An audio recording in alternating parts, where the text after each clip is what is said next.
Mga magulang, mga kapatid, lagi po nating tatandaan, pakisabi po, ang friend, pakisabi po friend, boyfriend, girlfriend, and even best friend, kung papansinin po natin, sa dulo po niyan, may end.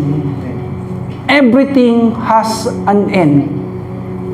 Kaya marami po magkaibigan, hindi na nagpapansinan. Misa nga, best friend pa eh. Hindi na rin nagpapansinan. Pero po, ang family, sino po dito, bless siya na may family siya. Ang family po, ang dulo po niyan ay I-L-Y, na ibig sabihin niyan, I love you. Sino po dito mahal niya ang kanyang pamilya? Kung kasama mo ang pamilya mo, sabihin mo, I love you. And we are also blessed by God kasi hindi lang tayo may physical family, but we also have our spiritual family. Kung sa physical family, may isang dugo na nagbubuklod sa inyo, tama? Sa ating pong spiritual family, which is our church, we are all redeemed by the blood of Jesus. Tayo pong lahat ay tinubos ng dugo ni Kristo. Isang dugo ni Kristo, isang dugo lang po ang nagtubos sa atin. Kaya ang dugo ni Kristo ang nagtatali sa atin as brothers and sisters. Kaya pakisabi ulit sa katabi mo, naka-churchmate mo, sabi mo, I love this church. I really love this church. Actually po, ang ating pong spiritual family, hindi lang natin siya kasama dito, kundi kasama natin hanggang sa pag-uwi natin sa Panginoon. Hawakan mo yung katabi mo ulit, tayo-tayo pa rin magkakasama hanggang sa umuwi tayo sa Panginoon. At kung masaya po tayo na may pamilya tayong physical at spiritual na family, pwede po bang palakpakan natin ang Panginoon? Pasalamatan lang po natin ang Panginoon. Hallelujah! At gusto ko pong sabihin sa inyo na mahal ng Diyos ang ating pamilya. God loves our families. He loves our family so much. Mahal ng Diyos ang pamilya natin. Kaya hindi ito pababayaan ng Diyos. Mahal ng Diyos ang ating church. Mahal ng Diyos ang pamilya ko. Mahal ng Diyos ang pamilya mo. Amen! Pero lagi natin tatandaan, God loves our families, but Satan hates us. Galit ang dyablo sa ating pamilya. Ano pong sabi dyan? The devil hates families and will do everything to try to destroy them. Sa galit po ng dyablo sa bawat pamilya, gagawin niya lahat ng paraan para sirain ito. But thank God, God is with us. God is for us. God is in us. Hindi po siya magtatagumpay. Amen! Kaya ang paalala sa atin mga kapatid, lagi mong ilaban ang pamilya mo sa mga gawa ng dyablo. Amen? Tama po. Huwag mong labanan ang pamilya mo. Hindi mo sila kalaban. Sino dito, inaaway niya lagi ang tatay niya, nanay niya? Huwag! Inaaway lagi kapatid. Huwag mong awayin yung kapatid mo. Sabi nga kung mabuti ka sa ibang tao, dapat mas mabuti ka sa pamilya. Di ba, minsan may mga ganyan, ang babait sa mga tropa, ang babait sa mga kaibigan, pero ang sungit, masungit sa kapatid, masungit sa pamilya. Pakisabi sa katabi mo, huwag ganun. Huwag ganun. Kasi pamilya yan Pansinin mo, pag nagkasakit ka, na-hospitalize ka, sino kasama mo? Yes, dadalawin ka ng mga kaibigan mo, 1 beses, 2 beses. Minsan magbibigay ng pasalubong. Pero pagkatapos nun, wala na. Pero yung pamilya mo, hindi ka niyan bibitawan kahit anong mangyari. Amen. At ang panalangin po natin sa araw na ito, sa buwan po na ito, pagpalain ng Diyos ang ating pamilya. Palakpakan po natin ang Panginoon. Tayo po'y makakaupo na po sa presensya po ng Panginoon. Genesis chapter 2 verse 18, mga kapatid, ang sabi po diyan, the Lord our God is the one who established the first family. Pakisabi po, first family. Ang Diyos po mismo ang nagtayo, ang nagsimula ng unang pamilya. Basahin po natin yan, Genesis 2:18. God said in His Word, it is not good for the man to be alone, and I will make for him a suitable helper. Alam ng Diyos na malungkot mag-isa. Alam po ng Diyos na malungkot pag walang pamilya. Kaya ang sabi niya, gagawa ako ng pamilya. Lagi mong tatandaan, galing sa Diyos ang pamilya. Ang Diyos ang nagsimula niyan. At ang sabi niya sa Genesis 9:7, mga kapatid, ang sabi diyan, be fruitful and multiply. Gusto po ng Diyos, dumami po yung mga pamilya. Gusto po ng Diyos na magka-pamilya tayo balang araw. Amen. Pakisabi nga sa mga dalaga at binata, sabi mo, magkakapamilya ka rin balang araw. Kaya makinig ka sa Word of God. Makinig ka sa salita ng Diyos. Magkakapamilya ka balang araw. Gusto po ng Diyos yan. Magkaroon ng maraming pamilya na sasamba at magpupuri sa Kanyang pangalan. Amen. Pakisabi po, hallelujah. Gusto ko pong pakita lang po sa inyo yung isang maiksing video. It's a love story na makikita po nyo na wala talagang iwanan. Dito sa love story ito, makikita nyo na gagawin ang lahat para sila ay magkasama. Let's watch this video.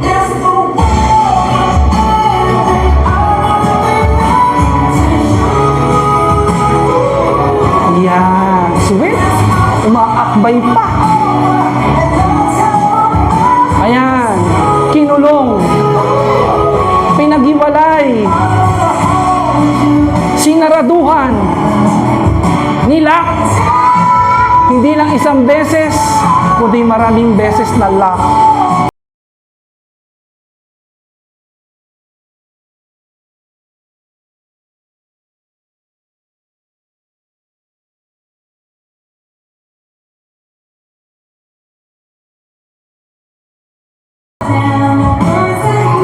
Yun.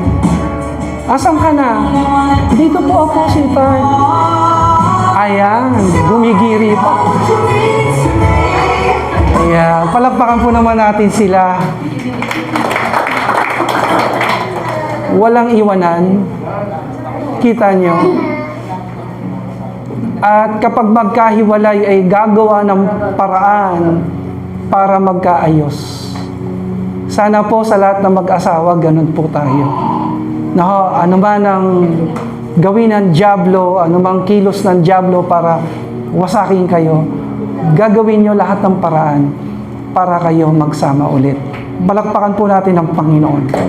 Praise God! Sino po dito mga singles, bachelors? Sino po dito yung mga wala pang asawa? Para po doon sa mga wala pa pong asawa, please listen carefully. Makinig po kayong maigi. Kung gusto nyo po magkaroon ng maayos na pamilya, kung gusto nyo po na maiwasan po yung mga mabibigat na nangyaring problema sa mga pamilya, katulad po ako po ay produkto po ng wasak na pamilya. I came from a broken family.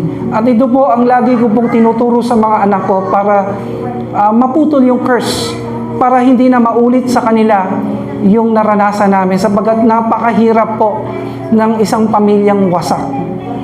Sasabihin ko sa iyo, napakahirap talaga. So, taas nga ulit yung mga kamay ng mga wala pang asawa. Kahit may boyfriend o girlfriend ka, pero hindi ka pa kasal, pakitaas nga ang kamay. Ayan, nagtataas na si Brian. Taas mo pa, Brian, para kitang-kita talaga. Hallelujah. Ano po ang bilin ng salita ng Diyos sa mga wala pang asawa? Ang sabi po ng unang Korinto 6:14, huwag kang makipamatok sa mga tao na hindi mo kapananampalataya. Ano pong sabi diyan? Be ye not equally yoked together with unbelievers. Ano po ibig sabihin niyan? Kung mag-aasawa ka, pumili ka ng tao na may takot sa Diyos. Pumili ka ng tao na parehas mo ng values, parehas mo ng pananampalataya, parehas kayo na naglilingkod sa Panginoon, nagmamahal sa Panginoon. Marami na po akong nakitang mga tao na Christian po sila, pero binayolate nila yung salita ng Diyos. Sinunod po nila yung self-will nila, talaga namang nagsuffer. Matindi talagang suffering. Amen. Pero kung ang asawa mo ngayon, kapatid, unbeliever, ang sabi ng Biblia, yung asawa mong unbeliever, wag mo siyang iwan, kundi gawin mo lahat ng paraan para madala mo siya sa Panginoon, para makakilala siya sa Panginoon, para yung blessing ng Panginoon sa mag-asawa ay maranasan po ninyo. Amen po ba? Kaya kung mag-aasawa ka, wag kang titingin sa itsura lang. Wag kang titingin sa, uy, gusto ko chinito. Huwag kang titingin doon sa, uy, ano yan, sikat yan. Huwag kang tumingin doon. Sa iba po, sa pag-aasawa, sa pagpili ng mapapangasawa, issue po sa kanila itsura. Issue po sa kanila ang age, ang edad. Sa kanila po, malaking factor po yung mapera ba yan? Mayaman ba yan? Sa kanila po, factor po yung sikat ba yan? Sa ating po mga Kristiyano, secondary na po yan. Secondary na po yan. Ang pinakamahalaga po sa atin, same faith ko ba ito? Same ba kami ng pananaw sa buhay? On mission, on serving the Lord. Pag parehas kayo, pagpatuloy mo yan. Pero kapag nakikita mo unbeliever, red flag na yan. Warning na po yan. Mahihirapan ka, maniwala ka. Marami nang sumubok dyan. Huwag mo nang dagdagan pa. Amen. Amen. Purihin po ang Diyos. Tayo nga po ang mga anak, lahat po ng mga anak magsitayo. Mga anak. Yan, palakpakan po natin ang Panginoon sa mga anak. Hallelujah. Ano po ang salita ng Diyos para sa mga anak? Para ang ating pamilya ay maging maayos, maging maganda. Ano po ang sabi po ng Exodus 20 verse 12? Basahin po natin ng malakas. 1, 2, 3, go. Honor your father and mother so that you may live long in the land and the Lord your God is giving you. Tusukin mo yung katabi mo, sabi mo, huwag kang pasaway. Huwag matigas ang ulo, ha? Huwag kang rebellious. Lagi kang susunod sa mama mo, sa papa mo. Amen. Sino po dito gusto siyang pagpalain ng Panginoon? Taas ang kamay. Amen. If you want to succeed in life, if you want to be blessed by God, isa sa salita ng Diyos, sumunod ka sa magulang. Lahat ng anak na nakita kong sumunod sa magulang, pinagpala talaga ng Diyos. Kung agree po kayo dyan, sumigaw kayo lang, Amen. Amen. Totoo po yan. Ako po, bilang anak, lagi ko po yung kaisipan nung kabataan ko, sabi ko sa sarili ko, lahat ng sasabihin ng tatay ko, susundin ko. Lahat. Lahat. Kaya nung sinabi ng tatay ko, kung pipili ka ng asawa, dapat Christian, malalim sa Panginoon, malalim sa pananampalataya. Kung ang buhay mo ay gagamitin mo yan sa sanlibutan, mag-serve ka na lang kay Lord, magpastor ka na lang, maglingkod ka na lang. Lahat ng utos ng tatay ko, lagi ko pong sinusunod. At nakita ko biyaya ng Diyos. Pakitapik nga sa balikat yung katabi mo, God will bless you as you obey, as you honor your parents. Pagpapalain ka ng Diyos. Minsan pa, palakpakan po natin ang Panginoon. Makakaupo na po kayo sa presensya po ng Panginoon. Hallelujah. Mga kapatid, what is the message of this picture? Ano po ang nakikita niyong mensahe sa litratong ito? Ano po nakikita niyo sa picture? Sino po nasa picture? Son, pakilakas po. Sino pa po? And the father. O pwedeng palitan niyo ng mother. Wala po akong makita eh. Kita niyo po picture ng magulang tsaka anak. Ano pong message niyan? Dati yung anak walang-wala. Pero lahat ng bagay na meron siya, galing sa mama niya, galing sa papa niya. Kahit wala na yung magulang, basta magkaroon lang yung anak. Amen. Buhay mo galing sa magulang mo yan. Sabihin na natin na naghiwalay sila, iniwan ka, pero yung buhay mo, galing yan sa magulang mo. Galing yan sa Diyos, dumaloy sa magulang mo. Amen? Lahat ng meron ka, galing sa magulang mo. Kaya nga sabi, huwag mong kakalimutan yung kamay na nagpakain sa'yo. Huwag mong kakagatin yan. Kasi pag kinagat mo yung kamay na nagpakain sa'yo, talo ka pa ng aso. Talo ka pa ng hayop. Ang hayop po, pag pinakain mo yan, kahit malaking aso yan, mabangis, matapang, pag pinakain mo yan, at nakita niya, ikaw yung nagpipid sa kanya, nagpo-provide sa kanya, hindi kanyang kakagatin. Amen. Kaya kung may mga anak na nakikinig ngayon, tapos lumalaban sa magulang, walang pagpapala yan. Kasi yung nagpakain sa kanya, nagpalaki sa kanya, nagbigay ng buhay sa kanya, kakagatin mo ba? Walang blessing yan. Pero I strongly believe na ang lahat ng mga anak dito sa ating church, masunuring anak. Nakikita ko po, masunuring mga anak kayo. Nakikita ko yung paggalang nyo sa inyong magulang at yan kayo pagpapalain ng Diyos. Palakpakan po natin ang Panginoon. Yung mas malakas, may kasamang pagpupuri. Hallelujah. Parents, sa lahat po ng mga magulang, tayo naman ngayon ang tatayo. Mami, daddy, sige po, nanay, tatay, mga parents, palakpakan po natin ang buhay. Ang mga buhay po ng ating mga magulang na nandito ngayon. Hallelujah, praise God. Parents, ang sabi po ng Ephesians 6:4, basahin po natin ang bilin sa atin para ang ating pamilya ay pagpalain ng Diyos, ingatan at samahan ng Panginoon. Basahin po natin yung Ephesians 6:4, 1, 2, 3, go. Fathers, do not exasperate your children. Instead, bring them up in the training and instruction of the Lord. Ano po ang utos po sa atin bilang mga magulang? Yan po ay para sa fathers, para sa mga mothers, para sa mga magulang.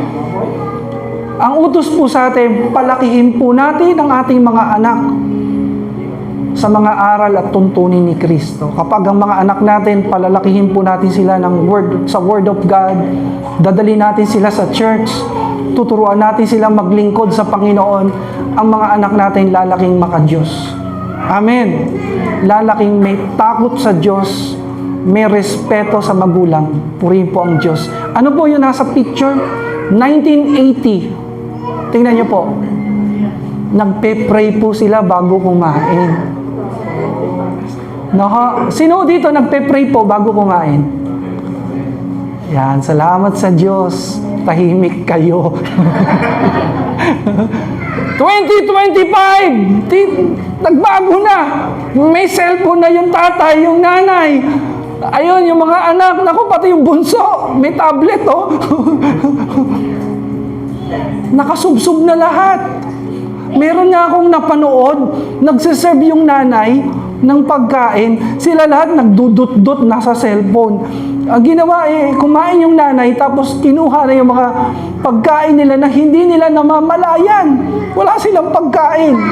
Ganun po sila ka-attach, ganun sila ka-addict sa mga gadgets. Hindi po maganda yan.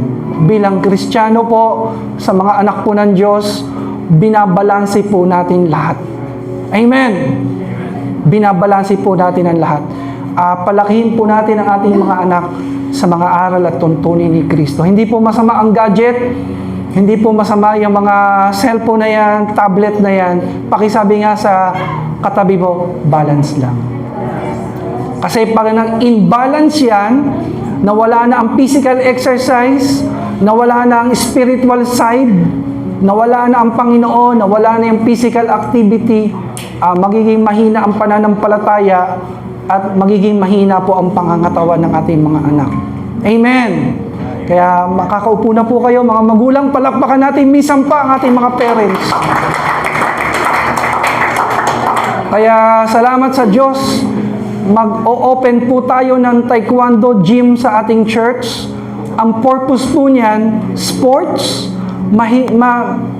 maaagaw natin yung atensyon ng mga kabataan na masyadong nasa gadget, na na-addict na sa mga online gaming. Kahit paano magkaroon sila ng diversion, maturuan sila ng panibagong sports, self-defense, at who knows, baka pag natuto sila ng taekwondo, magamit po nila sa school o sa mga competitions na pwede po nilang salihan. Amen. Holistic po ang church po natin, hindi lang puro tayo spiritual, kundi tinitignan din po natin yung relationship ng bawat isa, ng pamilya, and even yung physical situation po natin, yung ating pong pangangatawan. Gusto po natin maging malakas po tayo physically. Amen! Pag malakas tayo physically, pag healthy tayo physically, mas mahaba po ang buhay natin at makakapaglingkod tayo sa Diyos, sa ating pamilya, sa ating bayan, sa ating community. Malakas nga po na palakpak at papuri sa Diyos. Hallelujah! Kaya lang po, marami pong magulang, gusto po nila magpe-pray po yung kanilang mga anak. Gusto nila magpe-pray. Kasi wala namang magulang na ayaw nagpe-pray ang mga anak. Kaya lang, ang problema, hindi sila nagpe-pray. Paano ka magtuturo ng prayer sa mga anak mo kung hindi ka nagpe-pray? Pakisiko ngayon katabi mo, you must pray first. You must learn how to pray first. Because you cannot give what you don't have. Hindi ka pwedeng magbigay ng bagay na wala ka.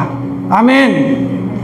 Ang daddy ko po, nakikita ko po, napaka-prayerful po niya. Nung nabubuhay po ang tatay ko, lagi po siya nagpe-pray.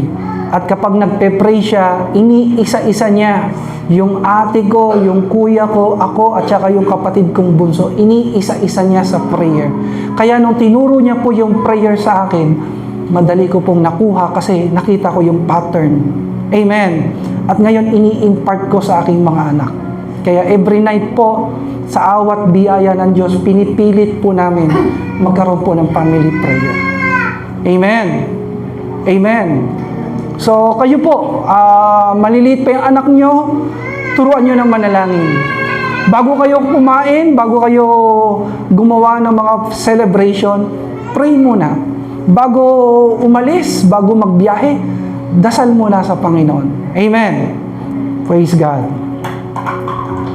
Ano pa po ang salita ng Diyos na ibinibigay po sa atin? This is for all of us, mga kapatid. Ito po namang word na ito ay para na sa ating lahat. Hindi lang sa mga anak, maging sa mga mag-asawa. Pakisabi nga sa katabi mo, sa ating lahat yan. Para sa ating lahat. Ito pong word na ito ay nagsasabi sa atin na panatiliin po natin yung purity sa ating pamilya. Huwag nating hayaan na ang ating pamilya madungisan, mapasukan ng karumihan, sapagat ang karumihan po ay nag-aalis yan ng covering at nagdadala po yan ng curses. Amen. Panatiliin po natin yung purity. Pakisabi po, purity. Ano po yan? Basahin po natin ang 1 Corinthians 6:18 to 20. Ang sabi diyan, flee from sexual immorality.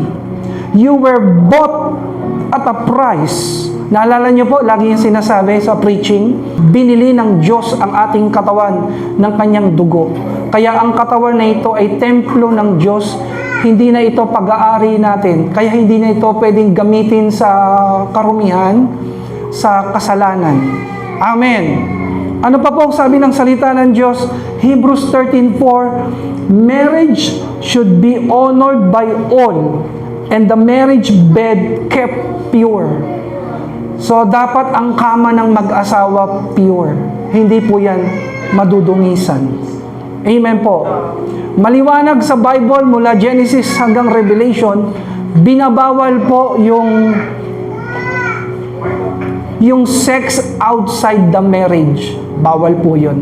Ang tawag sa Biblia dyan ay adultery. Pangangalunya. Bawal po yan. Ano pa po? Bawal din po sa salita po ng Diyos yung mga magkatipan. Magkatipan, hindi pa kasal, tapos nagsisiping na, nagtatabi na. Bawal po yan. Ang tawag po sa Biblia niyan ay fornication, o sa modern na salita, premarital sex. Bawal po sa Christian yan. Kaya kung kayo po magkatipan, gumagawa po kayo ng premarital sex, lumapit na kayo sa pastor nyo at ipagpe-pray namin kayo na kayo patawarin ng Diyos at ikakasal na po namin kayo sa lalong madaling panahon. Maliwanag po? Amen po? Bawal din po sa salita ng Diyos yung same-sex marriage. Bawal po yan. Ang tawag po dyan ay homosexuality. Bawal po yan. Bawal po yan. Si Pope Francis, nung nakaraang Pope, medyo maluwag siya dyan. Medyo maluwag. Pero po, ito pong si Pope Leo XIV.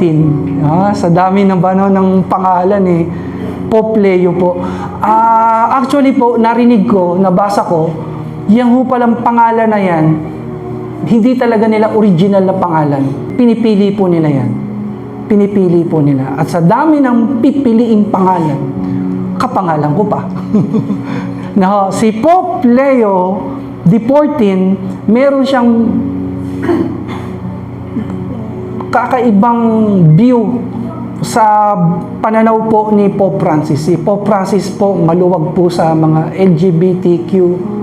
Okay lang sa kanya yung mga ganyan-ganyan. Pero kay Pope Leo po, bawal po sa kanya yung same-sex marriage. Bawal po yan. Talagang tinatayuan niya ang Word of God. Amen. Kaya sa pamilya po natin, ingatan po natin yung purity. Ingatan po natin. Sacred po ito. At kung kayo po ay naniniwala dito, pakipisil ngayon katabi mo, ingat. Ingat lang. Amen. Purihin ng Diyos. Hallelujah. Lahat po ng misis, ikaway po ang kamay ng mga misis. Misis, kaway-kaway po. Kaway-kaway po mga misis. Mga ilaw ng tahanan. Ito po ang word na ito ay para po sa inyo, mga misis. Pakinggan nyo po, maigi ha? Pakinggan nyo po. Ephesians 5:22, basahin po natin para sa mga ilaw ng tahanan. Wives, submit yourselves to your own husbands as you do to the Lord. Sabi, misis, magpasakop ka sa asawa mo katulad ng pagpapasakop mo sa Diyos. Sa kasal po, tingnan nyo po sa kasal. Sa kasal, naalala nyo po, ang belo po ay inilalagay saan? Sa uluhan ng babae. Kung meron po kayong towel dyan o panyo, lagyan mo siya sa ulo. Lagyan mo. Lagyan mo. Sige, para maalala niya lang, ang belo ay inilalagay sa uluhan. Sa uluhan. Yan. Ano man, sombrero, sa uluhan mo, ha? Hindi sa akin. Inilalagay ito sa balikat ng mga lalaki. At ito inilalagay po sa babae po. Ano po ibig sabihin yan? Pagpapasakop. submission. Alam niyo po, based sa research, yung po mga babae na ayaw mag-submit, laging stress. Laging stress yan. Lagi po yan parang nagkakaroon ng anxiety. Pero po yung mga babaeng submissive siya, peaceful. At nandyan ang pagpapala ng Diyos. Amen! O next naman, syempre hindi magpapatalo mga tatay. Mga mister, tasan kami ng mga mister. Mga haligi ng tahanan, palakpakan po natin sila. Yes! Mga haligi ng tahanan, pakinggan natin ang salita ng Diyos para sa pamilya natin na maging maayos po ito, pagpalain ito ng Diyos. Ano po ang sabi dyan? Ephesians 5:25. Ano pong sabi dyan? Husbands, love your wives just as Christ loved the church and gave Himself up for her. Mister, patuloy po nating mahalin ang ating po mga asa-asawa. Amen. Pastor, minsan maingay, magulo. Lagi akong inaaway. Lagi akong, alam mo yung pastor, lagi akong inuutusan. Daig pa nanay ko. Sabi po ng salita ng Diyos, mahalin mo ang asawa mo unconditionally. Ganyan talaga babae. Tingnan niyo po, after 700 years, nakakita sila ng mag-asawa, yung kalansay na. Tingnan niyo po, eto po yung lalaki, tahimik lang, nakikinig. Tingnan yung babae, nakabuka pa rin yung bibig. Ganyan talaga Ganyan talaga babae, nature nila yan. Biruin mo, 700 years na nakalipas, ganyan pa rin yung forma nila. Hallelujah! Purihin po ang Diyos. Purihin ang Panginoon. Grabe yung presence ni Lord sa lugaring ito. Salamat sa Diyos. Alam niyo po, sa mga mag-asawa po, ito po ang salita ng Diyos. Huwag na huwag po tayong maghihiwalay. Dahil pag naghiwalay po, alam naman po natin yan, walang blessing yan. Basahin natin ng mabilis sa mga mag-asawa. Malakay, chapter 2, verse 16. For I hate divorce, says the Lord God of Israel. Grabe, no? At ang sabi ng ating Panginoon sa Matthew 19:6, so they are no longer two, but one flesh. Therefore, what God has joined together, let no one separate. No, sa mga mag-asawa, i-promise niyo yan sa Panginoon, i-promise niyo yan sa isa't isa, ipangako niyo yan sa inyong mga anak, sa mga kapatiran, walang maghihiwalay sa atin. Amen. Kahit sa maliliit na bagay, dapat naayos. May napanood po ko sa atin po pag maliit na bagay na napagpapasensyahan na, di ba? May napanood po ko yung mga typo error, big deal na, pinag-aawayan na. Dumating yung misis, galit na galit. Sabi ng mister, bakit ka galit? Tinext mo ako Sabi mo, ingay. Anong ingay? Na-typo error lang ako. Nagda-drive ako Ingat. Sabi ko, nung isang nakaraan ka pa nakaraan, sinabi mo ako, bugok. Sabi mo, kailan yun? Nagpapagupit ka. Oo, hindi bugok yun. Sabi ko, buhok. Sabi mo kasi sa akin, anong ginagawa mo? Papagupit ako, buhok. Magkadikit kasi yun Tingnan niyo po. Tingnan niyo po, saglit. Tingnan niyo po yung cellphone ninyo. Napansin niyo po? Tingnan niyo po, yung ingay, yung Y tsaka T magkadikit. Di ba? Ingat, ingay. Di ba? Hindi ka ba ingay, kundi ingat, sabi doon. Kasi pauwi ka na Yung bugok doon, nakita niyo po yung bugok? Tingnan niyo yung cellphone niyo. Yung H tsaka O magkadikit. Typo error, napindot yung H. Dapat napindot yung O, dapat H, ayun, nabugok. Bugok nga Naaway tuloy siya. Sabi ko nga, pag may mga ganito, pasensya na. Sino po mga misis dito? Jerlyn, pasensya na. Sister Ara, pasensya na. Sino pa mga Sister Jeng, pasensya na. Pagpasensyaan nyo na. Sa lahat ng misis dyan, pasensya na lang. Amen po. Palakpakan po natin ang Panginoon. Tayo pong lahat ay magsitayo. Nais ko pong iwan sa inyo ang tatlong salitang ito. Pakisabi po, tatlong S po ito. Ano po yung tatlong S? Number 1, pakisabi po, sacrifice. Number 2, sanctify. Number 3, pakisabi po, satisfied. Yan, purihin po ang Diyos. Ano po yan? Makikita natin yan sa Ephesians 5. Ito po ang ginawa ng Panginoon sa church. Nakita niyo po ang ginawa ng Panginoon sa church. At ang church ang kanyang bride. And the church is our spiritual family. At kung ito po ang gagawin nating pattern, lalong titibay daw po yung ating pagsasama. So, basahin nga natin ng mabilis. Sabi, Jesus Christ sacrifice. Ephesians chapter 5, 25 to 27, Christ loved the church and gave Himself up for her to make her holy. Pakisabi po, sacrifice. Pag sinabing sacrifice, bawat member ng pamilya dapat marunong mag-sacrifice. Pag sinabing sacrifice, hindi mo iisipin yung sarili mo, kundi matututo kang mag-isip ng para sa pamilya. Selfless ka, katulad ng Panginoon. Na po, hindi pwedeng lagi yung breadwinner yung nagsasacrifice. Huwag kayong magkakaroon ng mentality na, ay, ito breadwinner namin. Ikaw na lang lagi mag-sacrifice. Ikaw na lang lagi ang maging selfless. Basta kami, kuha lang kami ng kuha. Hindi po. Bawat member ng pamilya, isipin po natin lagi yung magsakripisyo para sa pamilya, para maging matatag, pinagpala, matagumpay ang ating pamilya. Amen. Pakisabi sa katabi mo, huwag laging sarili ang iisipin. Huwag laging sarili. Iisipin mo kung ano magpapasaya sa tatay mo, magpapasaya sa nanay mo, mga kapatid mo, sa magulang mo, sa asawa mo, sa mga anak mo. Lagi kang mag-iisip ng ganon. Amen. Ano pa po sabi dyan? Pakisabi po, sanctify.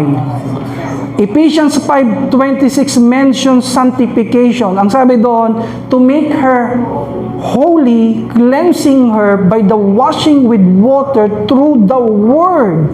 Mga kapatid, pag sinabing i-sanctify mo yung pamilya mo, dalhin mo sila sa Panginoon. Dalhin mo sila sa Panginoon. Gawin mo lahat ng paraan. Gamitin mo lahat ng resources na meron ka, kapangyarihan na meron ka, para madala mo sila sa Panginoon. Take note, hindi mo sila dinadala sa religion, kundi sa Panginoon. Sa relationship sa Panginoon. Kaya kung hindi mo kasama asawa mo, pag-pray mo, Lord, sana next Sunday isama ko siya.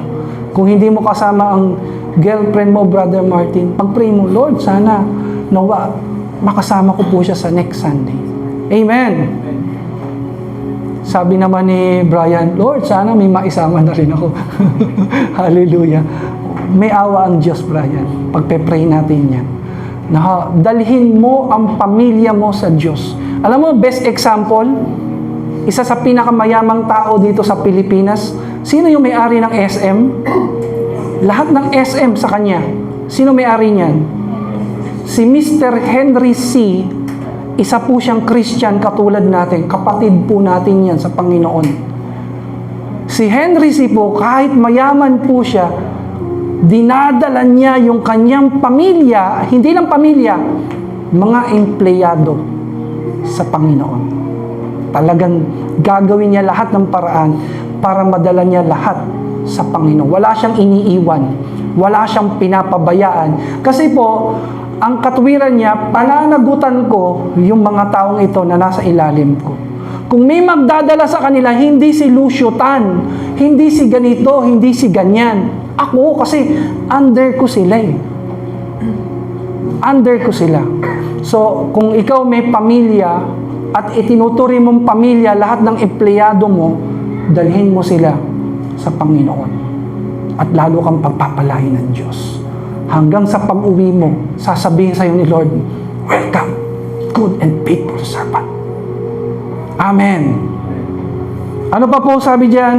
Pakisabi po, satisfied.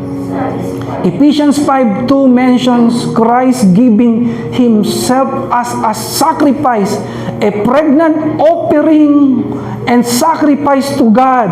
Christ provided everything to satisfy the church needs. Mga kapatid, talagang si Jesus talaga naging provider. Kung may pamilya ka, i-satisfy mo sila. Ano man yung magsasatisfy sa kanilang uhaw, gutom, mga pangangailangan, God is going to bless you to be a blessing to your family. Amen. Palakpakan po natin ang Panginoon sa bawat pamilya natin. Nais ko pong magtapos sa isang kwentong ito. Meron pong isang dalaga po, nagpaalam sa tatay niya. Sabi niya, "Pa, pwede po ba akong umaten ng dibu?" Sabi ng tatay, "Okay lang, dibu naman yan eh. Anong oras ba uwi mo?" "Mga 11 na po." 11? Masyadong late na yon. Promise po, 11 po, nandito na po ako sa bahay. Nak, ano gagawin natin pag lumakpas na yung 11?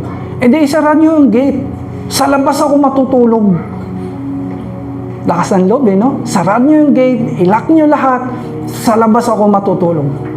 Alam nyo po, eto na, nasa dibu na siya, party. Kita niya, mag-11 na. Ng gabi, tagal-tagal pa to. Hanggang sa nakasarapan ba, pagtingin niya, 12, nag-i-enjoy. Maintindihan naman ako ni Papa ko. Alam niyo po, kamukat-mukat, nakauwi po siya. 2 a.m. na. Biruin niyo, 2:00 na ng umaga, madilim na. Pag-uwi po niya, ang dilim na.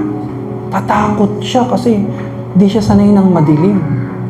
"Pa, walang sumasagot. Mi, walang sumasagot."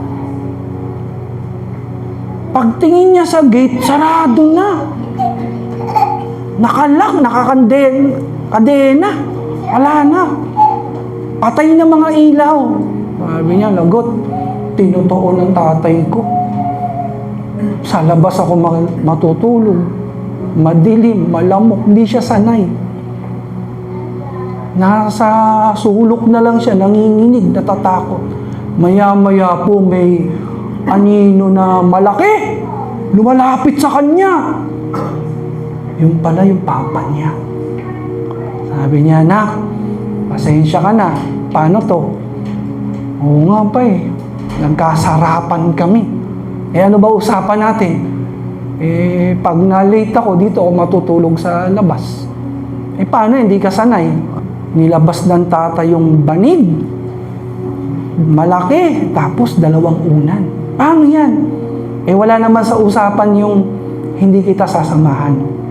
Di ba? Wala naman sa usapan yung pwede kitang samahan o hindi kita pwedeng samahan. Nak, sasamahan kita matulog. Ano po ang message? Ang message po, mabait po ang ating Diyos Ama na nasa langit. Amen. Kung dumating man sa buhay natin na para tayong nasa dilim, huwag kang mag-alala, kapatid. Sasamahan ka ng Diyos. Siya ang iyong Ama sa langit. Para ang dilim-dilim na, para bang pag sinabing madilim, magulo ang pamilya, nag-aaway lagi ang nanay-tatay, naghiwalay, nagkahiwalay-hiwalay din kayo magkakapatid. Parang ang dilim-dilim ng buhay mo. Huwag kang mawala ng pag-asa. Meron ka pang Ama sa langit. Nasasama sa iyo. Tutulungan ka niya. At balang araw, magkakapamilya ka din na maglilingkod sa Diyos. Amen. Ang kailangan mo lang gawin, magpatuloy ka. Sumunod ka. At huwag kang tatalikod sa Kanya. Pwede po ba natin palakpakan ng Panginoon at tanggapin ang pagpapala ng Diyos sa araw na ito sa bawat isa sa atin? Amen.